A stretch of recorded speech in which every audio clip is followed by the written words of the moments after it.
What's up, everyone? Welcome back to the channel. So, today we got some major news in the WNBA free agency that could shake up the league as we know it. This isn't just another move, it's the move, if you get what I'm saying. And it involves Kelsey Plum, one of the league's most dynamic players. From her rumored departure from the Aces to the possible ripple effects this trade could have on other teams like the Sparks and Storm.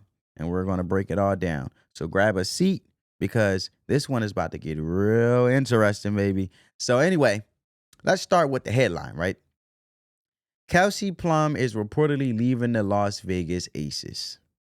This is the first major domino to fall in the WNBA free agency, and it's already got people buzzing.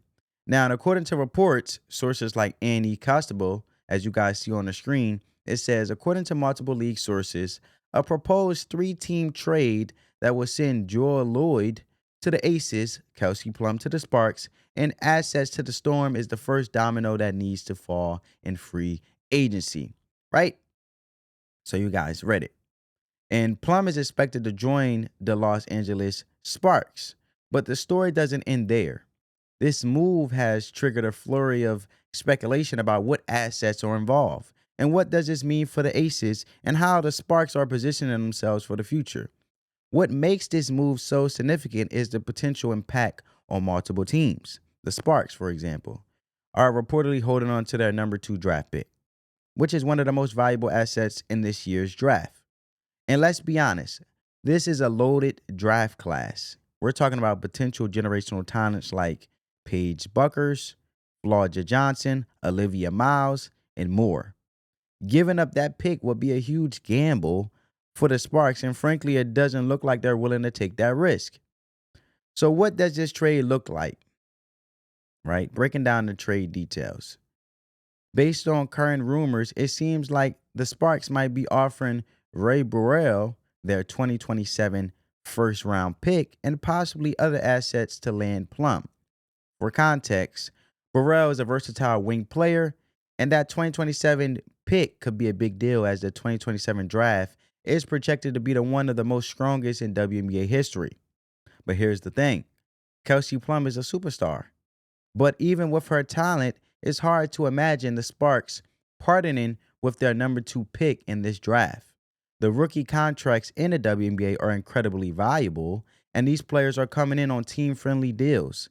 And in a league where salary cap management is everything, having elite talent at low cost is like striking gold. If the Sparks hold on to their pick, they could end up with someone like Paige Buckers or Flauja Johnson, players who could change the trajectory of a franchise. Trading that away for Plum, as good as she is, just doesn't seem like a smart long-term move. And if you're the Storm, who are reportedly involved in this deal as well, you're probably not going to get that pick either. So where does this leave everyone, right? And I'm going to go and show the article.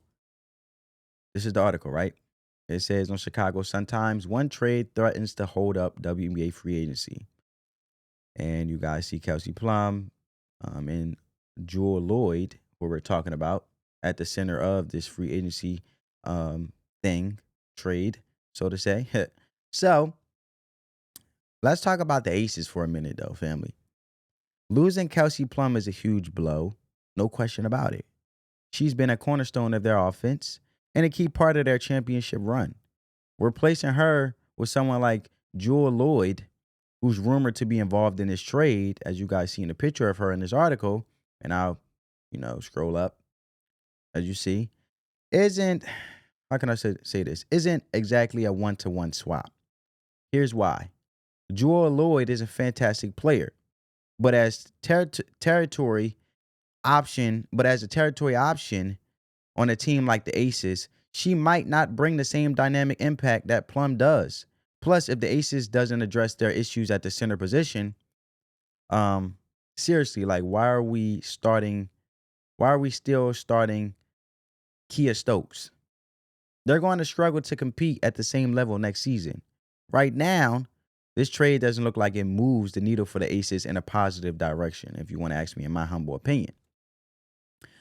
And let's talk about the Sparks, right? The Sparks rebuild and potential playoff picture. Now it looks like now let's look at the Sparks and with Plum potentially running a point and a core that could include Olivia Miles, Ray Burrell, and others. This team is shaping up to be a playoff contender. They've been in rebuild mode for a while, but this move signals that they're ready to get back into the mix. Still, there's a lot of ifs here, and how much can we expect from Cameron Brink's development? Right, that's the question. Will Rhea Jackson make the leap many are predicting? And what about their depth? Losing players like Burrell or other players or others in this trade could leave the Sparks then thin on the bench, which is something you could absolutely need to make a deep playoff run, right? And even with Plum in the mix, I wouldn't say the Sparks are championship favorites just yet, folks, just yet. They're better with teams like Chicago Sky and Atlanta Dream, sure. But are they better than the Sun or Fever? Probably not.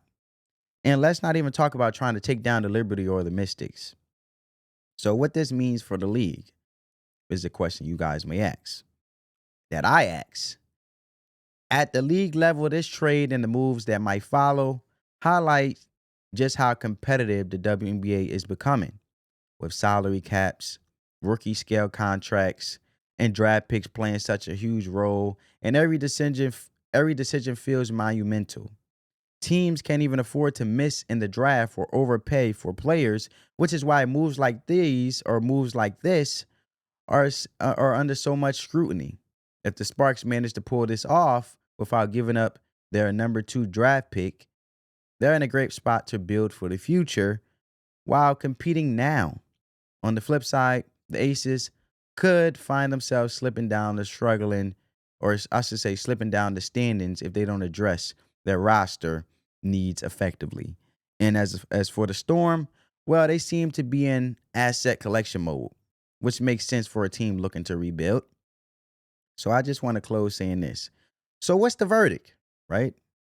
This potential Kelsey Plum trade is shaping up to be one of the biggest stories of the offseason. It's at high stakes games for everyone involved, and the ripple effects could be felt across the league. Now, and I want to hear from you. Do you think the Sparks could hold on to their number 1-2 pick? Or is Plum worth the gamble? What's your take on the Aces' chances next season without her? And where do you see the Storm fitting into all of this? Drop your thoughts in the comments below. I'll be reading and responding as much as I can. And I just want to get you guys' perspective as you guys got my thoughts and insights. And as always, if you enjoyed the breakdown, don't forget to like, share, and subscribe. Your help and your support helps to keep the conversation going. I can't wait to bring you more WNBA content soon. However, family, let the love supersede the hate. Spread that peace, love, and positivity, folks. See you in the next one.